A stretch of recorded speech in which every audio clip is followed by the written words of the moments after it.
WUSA 9 Special continues right now with another story from the streets. I want you to meet Rubin Castaneda. He was a reporter for the Washington Post, covering crime during Rayful Edmond's days running D.C.'s biggest crack ring. Rubin got too close to the story, way too close, scoring crack on the corner after he'd filed his stories about the real cost of the drug epidemic. For me as a reporter, covering this was like being on a perpetual adrenaline rush. Couple of questions. Rubin Castaneda. He was hired by the Washington Post as a crime reporter in the late 1980s. It didn't take long for the Los Angeles native to make a name for himself, covering the crack epidemic that was averaging about 400 murders per year in the nation's capital. The crack epidemic was tremendously harmful, devastating to neighborhoods like this and others, primarily in the eastern half of the city. It was while he was working the city streets by night, day, and weekends that Rubin, the journalist, became just another working junkie, slipping in and out of dangerous neighborhoods and alleys, buying and using crack.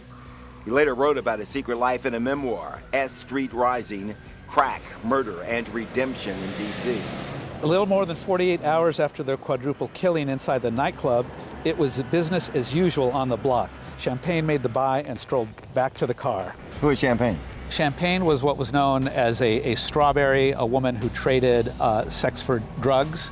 She was my primary conduit to making drug buys. The fear of being recognized as a reporter for a Pulitzer Prize-winning newspaper, or being targeted in a police undercover sting, or being robbed and killed on the streets was no match for the lure of crack.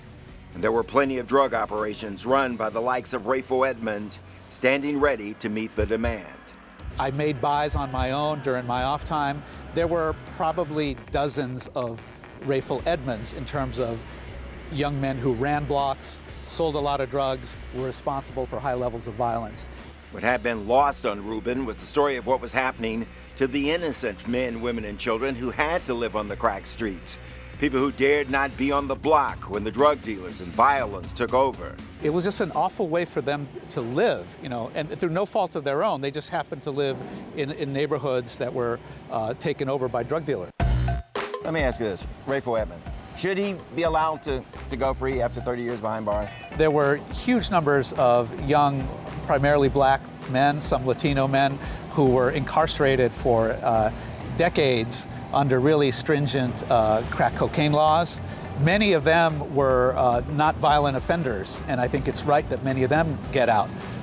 With Rayful Edmond, it's hard for me to say because police and FBI agents at the time said he was perhaps the major drug dealer in D.C., responsible not just for selling a lot of cocaine, crack, but also much of the violence. But I will say this, after Rayful Edmond was taken down and taken off the street, that had zero impact on the availability of drugs in D.C. or on the level of violence that I could see.